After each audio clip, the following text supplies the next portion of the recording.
Okay, at the two dots on Nun Gimel Amud Aleph. Tan Rabbanan. So we learned in a Braisa. Nachri shehidlik mi Yisrael, a goy who lit his candle from a Jewish person's candle on Moed Shabbos. Yisrael shehidlik mi Nachri, or a Jew who lit his candle from a non-Jew's candle, mevarchin alav. You can make the bracha bayrei me'irei ha'esh on that candle. Nachri mi Nachri ein mevarchin alav. From a goy from another goy, no. So Gemara says, Maishin Nachri mi Nachri deloi. A goy from a goy you can't. Shim deloi Shavas, because the first candle, it wasn't Shavas. It was lit on. We're assuming that it was lit on Shabbos. Yihachi Yisrael mi Nachri nami haloi Shavas. So then a Jew from a goy should also be a problem, because you're also he's getting the fire from a fire that was lit on Shabbos. You want to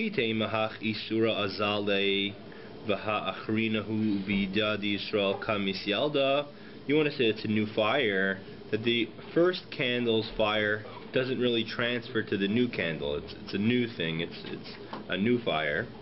But that can't be true. It says if a person takes out a flame to Reshus Harabim, so he's carrying a flame, so you're chayev amai chayev mash'akar lo hiniach mash'iniach lo yakar. If you're saying that it's always a new fire, right? This idea that it's a new fire when a Jew lights from, so it's not going to be the same flame. It won't be the same photons, whatever. It won't be the same flame over over the course of his carrying. Really, we say that there's some of the original fire. You have both kosher and non-kosher fire mixed. So the bracha is going to be going on the kosher part. So when the Jew lights from the goy, you have non-kosher fire mixed in there, but you don't have to worry about that. So the Gemara says, Yachi nachri mi nachri nami. When one goy lights his candle from another goy's candle, so you have a mix of kosher, non-kosher fire. Why is that no good? So the Gemara says, really it should have been fine, a goy from a goy. We're afraid that you're going to get mixed up and use just the first goy's candle by itself, and that's all not kosher. So therefore they made a gzeir and said even a goy from a goy is also no good. Tan Rabbanan Raisa Hayam Halech Chutz Lekrach.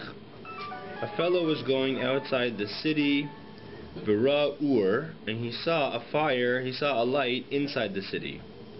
And he doesn't know if the fire belongs to a Jew or a non-Jew, and therefore he can use it for his Havdalah. So we say, Im Raiv Nachrim, if the city is mostly non-Jewish, Ein Mavarech, can't, because you have to assume that it belongs to a goy and it was lit on Shabbos. Im Raiv Yisrael Mavarech. If it's mostly Jews, I guess from Jews, then you can make the bracha. Haguf Akashya. So the Gemara says there's a stira in this braysa. Amrisim Raiv Nachrim Ein Mavarech. On the one hand, it says if it's a majority non-Jews, you can't make the bracha, so you could infer ha-mechza mechza mavarech. If it would be exactly 50-50, then you could make the bracha. I mean, these mechza situations are probably very rare, especially in the city. How do you have to do a pretty quick consensus there. Census. V'hader tanim roiv Yisrael mevarech, and then afterwards it says in the braysa if it's a majority Jewish, you could make the bracha. Ha-mechza al-mechza, if it's 50-50, ein mevarech. So then it's the opposite inference, that you cannot make the bracha. So the Gemara says, B'dinu defilo mechza al-mechza nami mevarech. Really, if it's 50-50, you could make the bracha. You could make the bracha. V'aidi the Tana Reisha Raiv Nachrim, and the reason why we say the only reason why we say fix it on Raiv is because of the Reisha. The Reisha says Raiv Nachrim Tana Seifa Raiv Yisrael. So just for the symmetry, exactly. So the reason why if it would be 50-50 Jews, Goyim, you'd be allowed to make the bracha, is because it's a sfek sfeika. It's a double suffix. Suffix, first of all, maybe it belongs to a Jew, and therefore you could make a bracha on it. And even if it belongs to a goy, maybe he never did malacha with it. Maybe he also just lit it up on Motzei Shabbos. Okay. Tan Rabbanan. If a person was going outside the city and you bump into a kid and he's holding onto a torch, you have to check this kid. So you have to find out if the kid is Jewish or not. What does this mean, Tinak? Even if it's an adult, you have to ascertain if he's Jewish or not. We're talking about where it's right after Shkia, right after Shabbos is over. So Gadol Muchacha Milsa Devadei Nachri, if it's a Jew above Bar Mitzvah, you can assume that he's a goy, because a Jew wouldn't be holding onto a torch like a second after Shabbos is over. Tinak, but if it's a kid, Eimer Yisrael Hu Ikri V'Nakid, maybe it could still be a Jew. And that's why you could check and see if he's Jewish or not Jewish. Tan Rabban, you're outside the city, you see light. If it's thick, like the entrance of a furnace, because then we say that if it's a thick light, that it was made for reading, for seeing, or to provide light.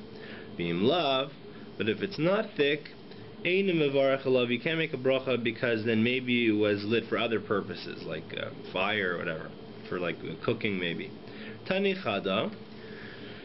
One brisa says, Ur shall kivshan mevarchen alav. The fire inside a furnace, you could make a bracha. V'tani idach ein mevarchen alav. A different brisa says the opposite. So what's going on? Like kasha ha betchila ha levasayf. If it's in the beginning, where they're burning up the stones, that's not for light, so you can't make a bracha on it. The ones at the end, that's also for light. That's not just to heat up the furnace, then that's also for people to see their way, at least in those days. Tani Chada, Ur shel tanur shel kirayim, the fire inside an oven, mevarchen alav, it is for light. V'tani idach ein mevarchen, it's not for light. So which one is right? Like kasha ha betchila ha levasayf. So same sort of distinction. If they already lit up the oven, then the fire is also for light. Tani Chada Ur shel beis hakneses shel beis hamedrash, the fire in a shul, mevarchen alav. You could make the bayrei mehayrei aish, it's for light. The Tani idach ein mevarchen alav says no, you can't. So what's going on? Like kasha hadiika adam chashiv, hadileika adam chashiv. If there's an important person, then it's not for light, it's just to honor him. If there's no Adam Chashiv, then we say Mistam, it's for light. You could say that even both of these brises, there's a distinguished person in town. If there's a Shamish that lives in the shul, and he needs light for himself, then it's for light. And if there's no Chazan, if there's no Shamish who lives in the shul, then it's not for light. It could be both of the braces. They're talking about where there's a guy who lives in the shul and he needs light. If there's a moon out tonight, so if there's a moon out, then the light is not for him to see, because he has the moon. Otherwise, if there's no moon, then it is for light, and you could make the bracha. Tan Rabbanan. If they were sitting in the Beis Medrash and they brought out a light, just can I just ask a question? We're not talking about or, we're talking about Aish, aren't we? How's it apply today, for example? Right, I mean, most fire nowadays is not for light, right? We have bulbs. We're talking about Aish. Yeah, well, everything here is talking about Aish, but the purpose of that Aish makes a very big difference. You can only make the bracha on it if it gives or. If it's for, well, it always gives or, but the question is, what was it lit for? Was it lit for to see, to read, to see where you're going, to see what you're eating? Right. Or is it lit for heat or cooking or for other purposes? But it doesn't apply today, does it? I mean, where would you see that? Yeah. Basically, any fire you see, you can probably assume nowadays that it's not for light. Yeah. No, you're 100% right. You wouldn't make the bracha for light bulb, for example. Right. So here in the Beis Medrash, it's a Shaila. What do you do when they bring out a fire in the Beis Medrash? What? That's true, they did. When we didn't have an Ner Shashava, they forgot to leave a Yortzei candle or something, so we looked at the can at the light. For Bayram Yair Yeah. But it's not really Aish, right? They did it in Shul. Okay. Interesting. So anyway, people are in the Beis Medrash and they bring a fire out, they bring a candle out for everyone to make Bayram Yair. How do you do it? Beis Shammai say, Kol echad v'echad mevarach latzma. Everyone should do it privately. Beis Hillel echad mevarach l'kulin. No one guy gets up and says it for everyone. Mishum shenemer b'ravam hadrus melech. So that's the machlekes here. Beis Hillel mefarshi taima. So Beis Hillel says the reason why one guy should make for everybody. Ela Beis Shammai my taima. What's the reason that Beis Shammai everyone should make privately? So Gemara says Kesavri mipnei bittul Beis Medrash, because we're not talking about a regular situation. They're in the Beis Medrash. People are learning, so you don't want to disturb everyone. One guy getting up and making the bracha. Tadanami hachi. Similar idea about bittul Beis Medrash. Shall base Rabbi Gamliel hayu amir marpei be Beis Medrash. In the Beis Medrash of Rabbi Gamliel, they wouldn't say gesundheit. In the Beis Medrash, when someone sneezed, mipnei bittul Beis Medrash, because again they didn't want to disturb everyone else. Ein mevarchen lo nervel basam shel mesim. We say you can't make a bracha on a candle or basamim of mesim.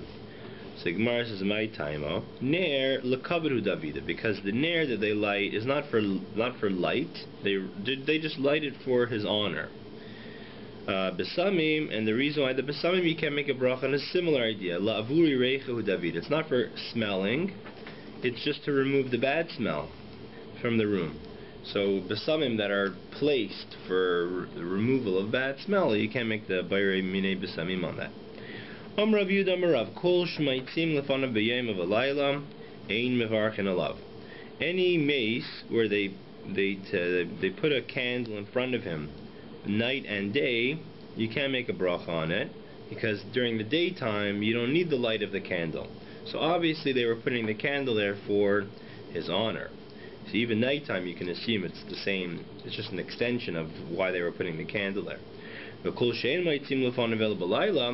if they only put the candle at nighttime, then you can make a bracha, because the only reason why they're putting it there is so that you could see and you don't trip or whatever. Omer Rav Huna, besamim shel beis hakisei. If you find besamim in the bathroom, b'shemen hasui la'avir hazuma, or nice smelling oils which they would rub on their hands, which is just to remove the dirt, ein mevarchen alav, because again, it's not for smelling, smell nice, it's just to remove bad smells. L'meimra de kol eicha de lav l'reicha avida le'mevarchen alave. You're saying anytime that besamim is just to remove a bad smell, you don't make a bracha. Meisvei. It says in the Brisa, nichnas lechanusa shel basam, a person who enters the store of a basam, a person who makes basamim, beiriach reach, and he smell it, afilu yoshev sham kol hayom kulein mevarech lapam echad. So let's say you're an employee there or something, you make one bracha in the morning, and that's good for the whole day. Nichnas v'yatza, if you go in and out, mevarech kol pam v'pam, you make a bracha every time you re-enter. Here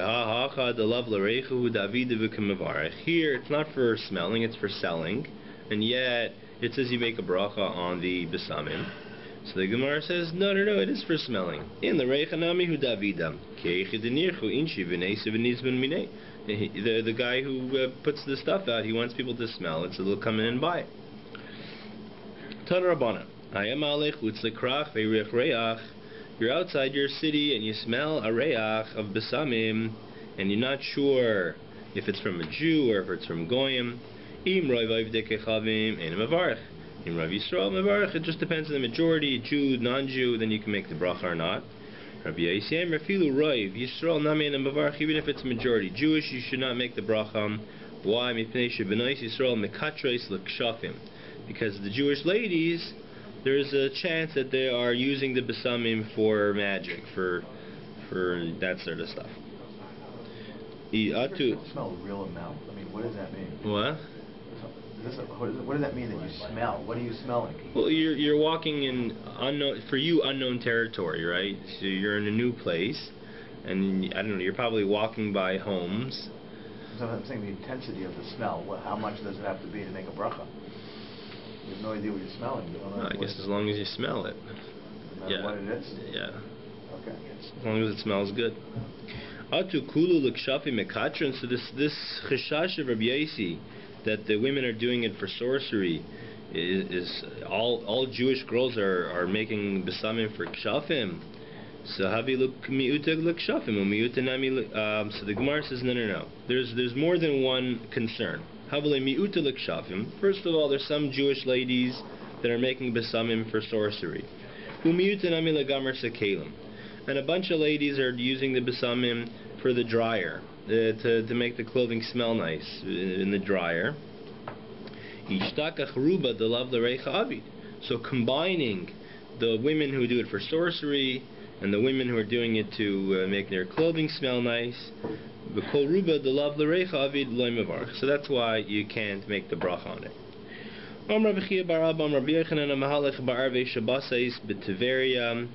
A person who's walking around in Erev Shabbos in Tveria, uvemoitzoi Shabbos is b'tzipayri, or in Moitzei Shabbos in that city, ve'riach and a mavarach, he shouldn't make the bracha. In these locations, you can assume that it's for the clothing.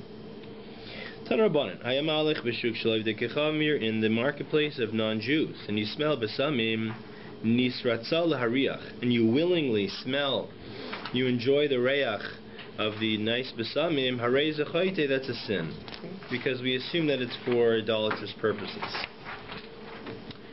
Ve'ein mevarchen al ner ad sheyeh oisu. This is the next part of the Mishnah. Ve'ein mevarchen al ner ad sheyeh oisu. It says you can only make the bracha until you are enjoying the light. So what does this mean? So there's a machlekes. Am Rav Yehuda Marav lo yeh oisu mamish. Doesn't mean you actually can enjoy it. Even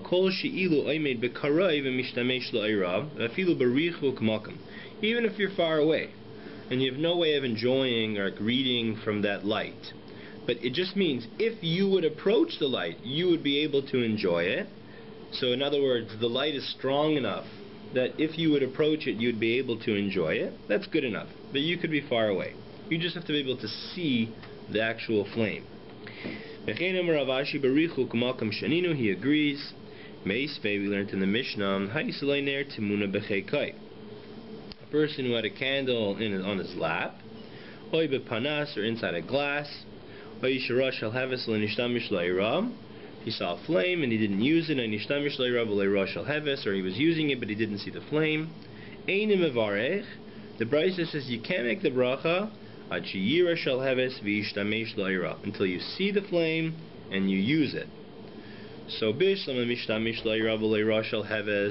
we can find a situation where you're using the light but you can't see the flame. You're in a corner, whatever it is, you're in a situation where the light somehow is cast on where you're standing, but you can't actually see the flame.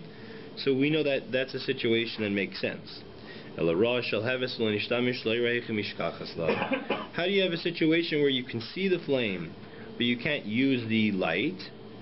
Isn't it talking about a situation where you're far away, and yet the Brisa is saying you cannot make the bracha? So we're trying to infer that the situation is where you're far away, and that was where Rav said that you could make the bracha, even though you're far away. So he says, no, that's not the case. We're talking about where it's just very weak flame. You see the flame, but you can't use it because it's very weak. But if it would be a strong flame, even if you're far away, you would be able to make the bracha according to Rav.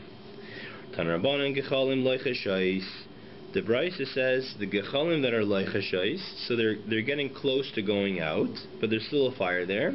Mevarchen aleim, you could make the bracha still. It's still strong enough. So the term leichashais is a certain level of flame, of fire. What? Yeah, coals, sorry. But if it's even weaker than leichashais, so they have different terms in Hebrew for the strength of the fire. Ein mevarchen aleihen, that's already too weak, you can't make the bracha. So what is the geder of the stronger version, the leichashais? If you throw in kesam, a toothpick, it would start fire on its own. Is it with an aleph or with an ayin? the second level of fire on coals. So you see this word shows up with an ayin in a pasuk, so therefore it's with an ayin, not like the way it was before, the way it showed up in the brisa. Rava disagrees with Rav, and he says you have to be close enough that you can actually enjoy the light. You can read or whatever. How close do you have to be? You have to be close enough that you'd be able to tell the difference between these two coins. These are two different coins. These are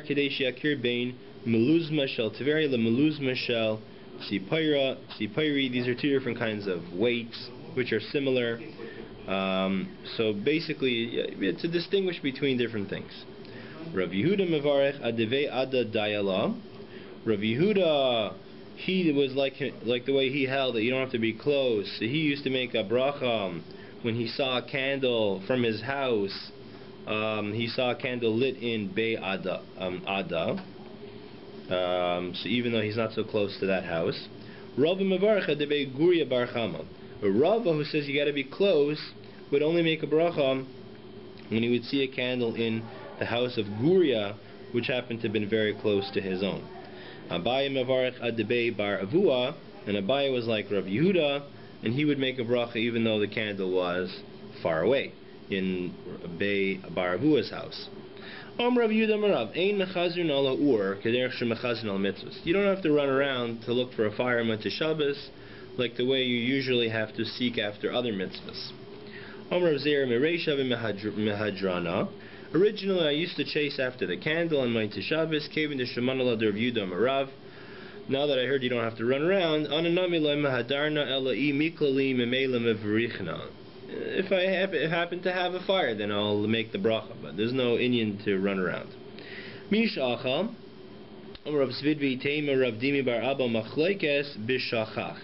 So there's a machlekes in the Mishnah between Beis Shammai and Beis Hillel. If you have to go back to your original place where you ate the bread, if you ate bread in one place and you go somewhere else, you have to go back to the original spot. That was in machlekes Beis Shammai Beis Hillel. Beis Shammai says you got to go back. Beis Hillel says you do not have to go back. So the Gemara says it's only talking about where you forgot. So it was an innocent mistake. But if on purpose you didn't bench where you ate your bread, then according to everyone you have to go back to where you ate to bench. Pshita, so the Gemara says it's obvious. Because the Mishnah itself says we're talking about where you forgot. So the Mishnah wasn't talking about where you did it on purpose. So now the Gemara says, no, the same. Maybe the Mishnah means even if you did it on purpose, it wouldn't change anything. The only reason why the Mishnah mentions where you forgot is just to show you how far Beis Shammai goes when they say that you have to go back to where you were sitting. Kamash Malan, so Rav Zvid is telling us that Beis Hillel would agree to Beis Shammai that you have to go back to your original spot. Tanya. Amrlan Beis Hillel Beis Shammai. Beis Hillel say to Beis Shammai, L'divreichem, according to you that you have to go back to where you ate. You're on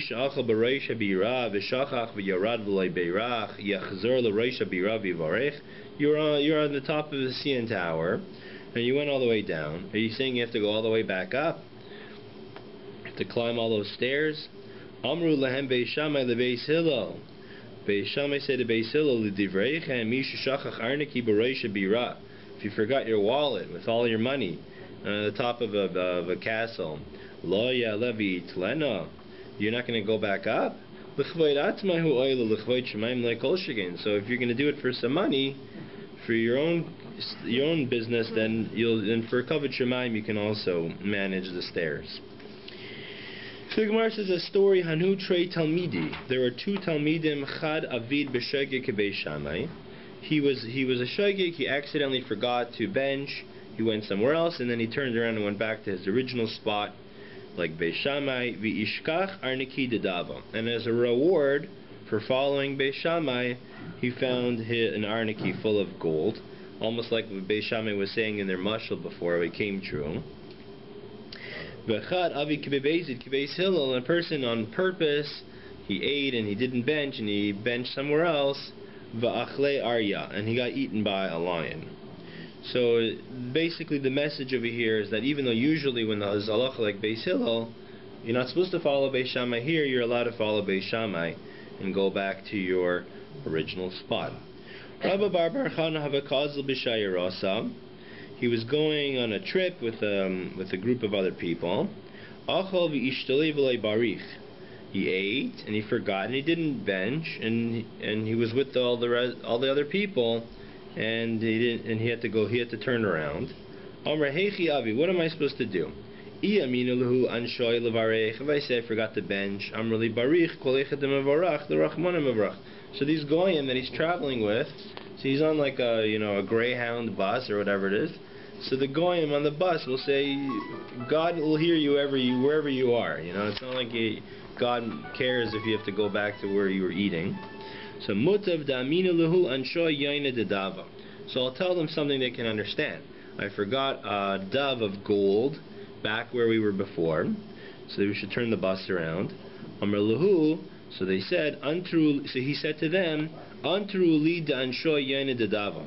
Wait for me, because I forgot my dove of gold. Azil ubarich. He went back and he benched. Ashkach yaina dedava, and lo and behold, he found a golden dove. Umayshna yaina. So why didn't he mention this example? The Masili Knesset Yisrael yaina, because the Jewish people are compared to a dove. Dechsiv kanfei yaina nechpa bekesev avreiseh birakrak charutz. So why is it such a good analogy? Just like a dove is saved with her wings, and that's how she runs away from her predators, or she fights with her wings. So our wings are like our mitzvahs. That's what protects us. So we say you can bench until you digest. How long does it take to digest the food? As so long as you're not hungry, it means you still got, the meal is still there. Rish Lakish says, so long as you're thirsty from your meal, that means you haven't finished digesting. Did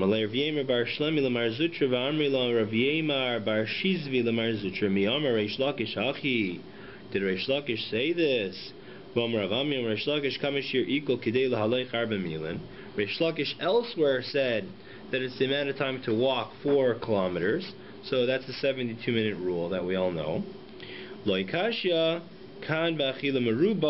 If it's a big meal, then you got 72 minutes. And that which Rish Lakish said is so long as you're thirsty, is bachilim waitis, that's if it was a little meal. So it says if you get wine, so you make a main. You make an amain only after it's a yisrael. But if it's a kusi, you can't make an amain unless you hear the whole thing. Because we're assuming we're assuming that you're relying on him for him to be BAYT to you, right? Because that was how it was often done. So how can he be BAYT to you if all you're hearing is Bayrei Priya Gafen? You didn't hear the rest of the bracha. So what does it help? You're saying amen, but you didn't hear the rest of the bracha. So the Gemara says, no, we're not talking about where he's BAYT to you. No, you're not relying on him. You're not drinking with him or eating with him. So we're just talking about a regular amen, and you don't have to hear the whole bracha if he's Yisrael, because we know who he's davening to. Rav Chia said to his son, Bri, Chatayf ubarich. If you ever have the opportunity to make the bracha for everyone else, let's say a kaishal bracha for benching, you should grab it. You should make the bracha. So in other words, the message is better to be the one making the bracha than to be the one saying amen. So the Gemara says, hey, that's not true. Are you saying that the guy who makes the bracha is better than the one who just says amen? He says the opposite. It's better to the one saying amen. He swore that that's the truth. Teda share guliarin yardin miskarin b'milchama. So he even gives like a mashal. He says the lower soldiers, the regular soldiers, they go in and start the war. B'gibayrin, and the real tough ones, yardin minatzin, and they finish it off. So the amein is like the finishing off. That's the real achievement. So which one is better? The amein or to be the mevarech? So the Gemara says Tanoi, it's a machlekes Tanoi. The Tani echad mevarech ve'charoyin amein b'mashma. So elish memarim lemevarech yosem min oin amein. The Bryce here says though it's better to make the bracha than to make the amein, according to this Bryce. So that would be in support of Rav Chia and Rav Huna. And we go on. Boy minei Shmuel me Rav. Shmuel asked from Rav, could you say amein after children who are practicing in school? You could say amein after anybody except for kids practicing, because they're just learning, they're not actually making a bracha on anything. That's when they're not making Haftarah. Haftarah was often done by children. If they're doing the bracha on the Haftarah, then you could make the amein. Or similarly, anytime that it's not just practice, but they're doing it for real, on food or whatever, you could make an amein after the kid. Tan Rabbanan, shemen ma'akev es bracha. If you don't put shemen on your hands, you can't bench. So the Mayim Achronim wasn't enough. Shemen was common practice for cleaning their hands. Divrei Rabbi Zilai, Rabbi Zivai Omer, all these people have similar names, we'll see. Rabbi Zivai Omer Ein Ma'akev. No, you don't have to put the shemen on your hands, the oil. Rabbi Acha Omer Shemen Taiv Ma'akev. Rabbi Acha says only if it's good smelling oil. Then it's Ma'akev the bracha, if you're accustomed to putting this oil on your hands. Rabbi Zuamai Omer Kishem Shemizuham Pasul Aveda Kach Yadai Mizuamais Psulais the bracha. Just like dirty hands for a kohen, you can't do the avodah. So too, dirty hands, you can't make a bracha with those. Rav Nachman bar Yitzchak, ana loy zilai, v'loy zivai, v'loy zuamai yadana. So I don't agree with any of these people, but he liked the fact that they all have similar names. So you put them all up with each other. Ela masnisi yadana. But I do know the brayso, the Amar of Yehuda Amarav, the Amri la masnisi tana, v'his kadishtem. It says in the pasuk, you should sanctify yourself. That's when we wash our hands in the beginning of the meal. You should be holy. That's we wash our hands at the end of the meal. Ki kadaish zeshem, that's referring to the nice smelling oil. Ani Hashem lekechem zu bracha, that's the bracha that you make.